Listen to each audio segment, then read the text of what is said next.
அனைவரும் ஒன்றிணைந்தால்தான் அதிமுகவால் வெற்றி பெற முடியும் என முன்னாள் முதலமைச்சர் ஓ பன்னீர்செல்வம் தெரிவித்துள்ளார். கோவை விமான நிலையத்தில் செய்தியாளர்களிடம் பேசிய அவர், முன்னாள் அமைச்சர் செங்கோட்டையன் எதையும் எதிர்பார்க்காமல் எம்ஜிஆர் காலத்திலிருந்து கட்சிக்காக உழைப்பவர் என்று குறிப்பிட்டார். சட்டமன்ற இடைத்தேர்தலில் கூட போட்டியிட முடியாத பய உணர்வுடன் கட்சி இருப்பதாகவும், பிரிந்து இருக்கின்ற அனைவரும் ஒன்றிணைந்தால்தான் அதிமுக வெற்றி பெற முடியும் எனவும் பன்னீர்செல்வம் தெரிவித்தார். கனவு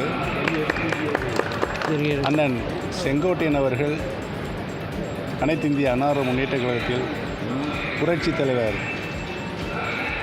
கட்சி நிறுவிய காலத்திலிருந்து இன்று வரை கழகத்திற்காக குரல் கொடுத்து கொண்டிருப்பவர்.